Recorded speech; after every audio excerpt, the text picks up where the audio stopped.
One of his poems on the drive over here that became one of my favorite instantly is you have to keep breaking the heart to open it. Man, even saying it right now gets me a little emotional, and maybe this is too much for YouTube, but wow, it really spoke to me. I'm traveling Turkey in about a year and a half ago. I was engaged. I was living in California to a beautiful lady, very awesome woman, and it just didn't work out. And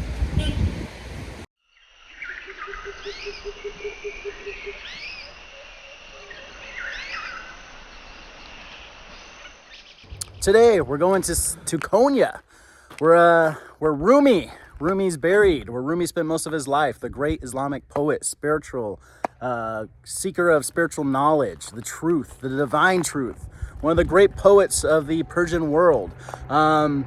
His poems have been translated into all languages. I think he's one of the best-selling poets in the United States. Rumi was a fascinating figure, believed in esoteric knowledge and just love and transcending race, creed, color, religion. Was a very interesting man. So I'm no Rumi expert, but I've been listening to his poems since building up to Konya. We're leaving Sparta, as you see off into the distance. Little island right there. What a great spot to stop. A great little city town. Sparta by the water, by the mountains, great lake. Some good fish if you want to eat some fish, and some great people. But we're headed to Konya today, so me and the little beetle, we're going, and yeah, let's go discover our spiritual self and walk in the foots of Konya, or I should say, yeah, let's go find our spiritual self and walk in the steps of Rumi.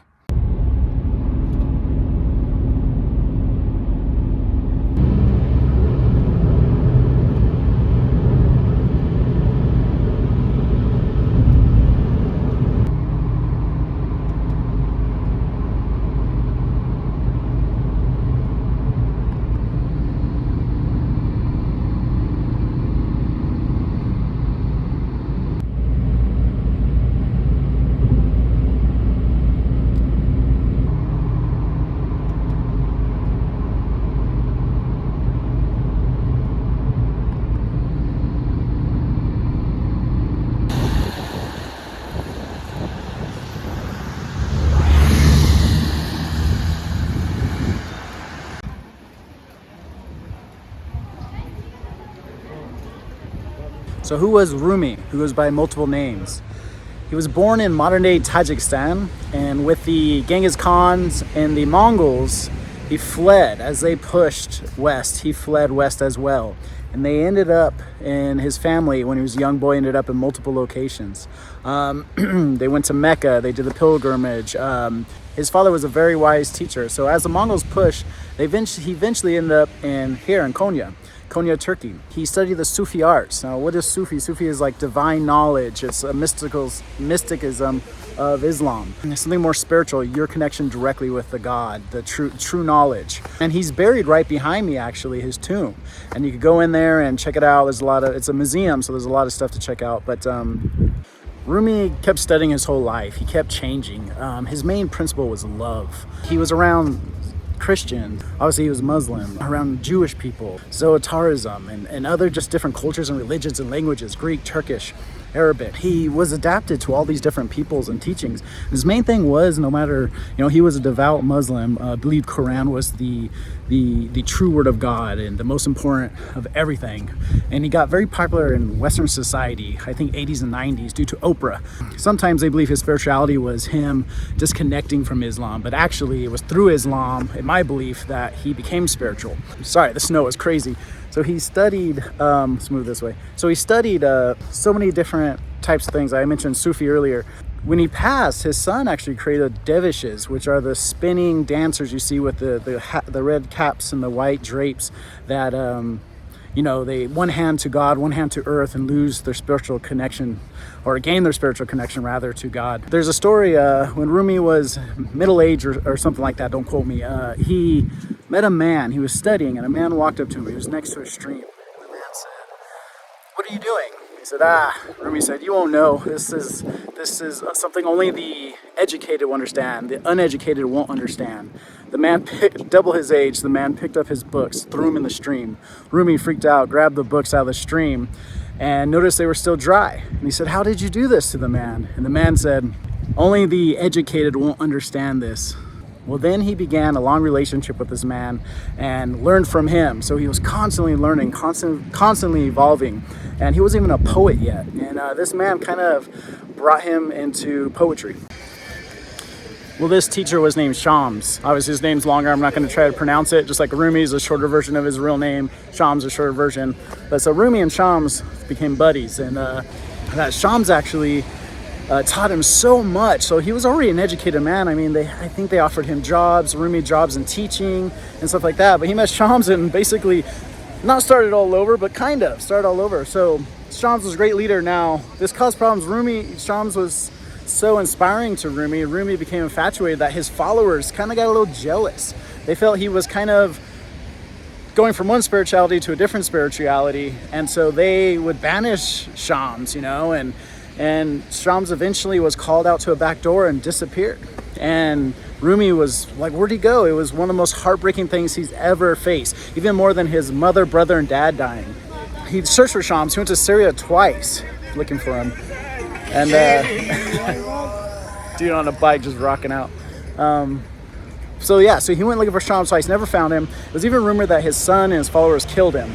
Some of his devout followers helped look for him, but they never found him. So Shams was missing, the biggest heartbreak of his life. And this began his poetry career.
He started writing poetry, I think, the next 30 or 40 years straight, just writing poetry.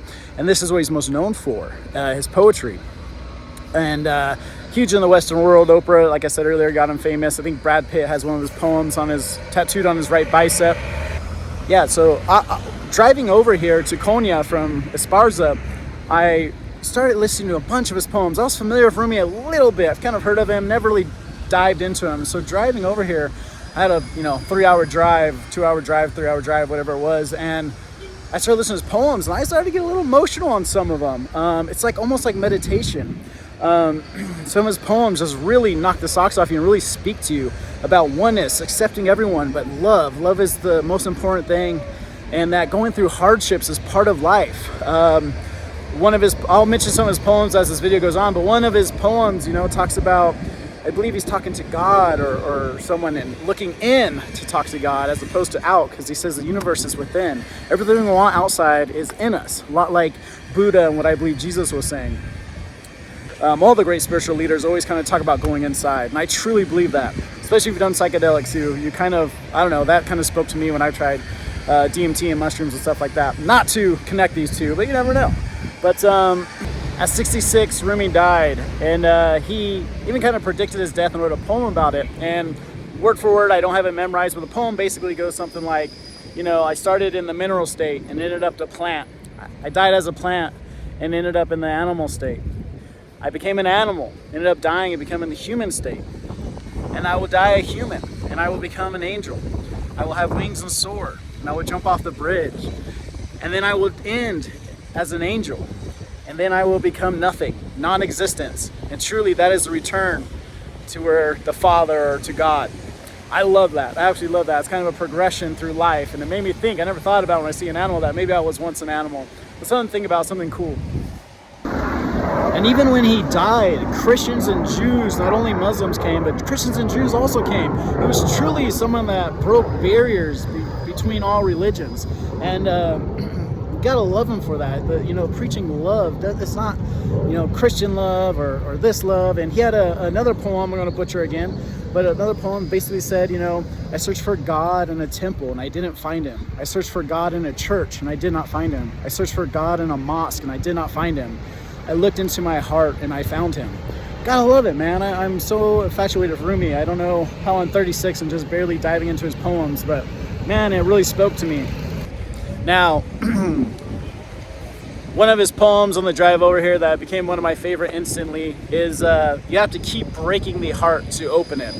Man, even saying it right now gets me a little emotional, and maybe this is too much for YouTube, but wow, it really spoke to me. I'm traveling Turkey in about a year and a half ago. I was engaged. I was living in California to a beautiful lady, very awesome woman, and it just didn't work out. And it killed me because I thought I've been through breakups, heartbreak multiple times before, but this one, I never proposed to someone. I never thought about spending the rest of my life with someone. And and I'm gonna get frank with you. I'm gonna get real. I don't want to be fake. I want to get real with you. But that poem hit me, and I was driving, and it was cloudy, and there's this beautiful lake I was driving past, and it just hit me like a ton of bricks. And it truly is. You have to break the heart to open it. You have to keep breaking the heart to open it.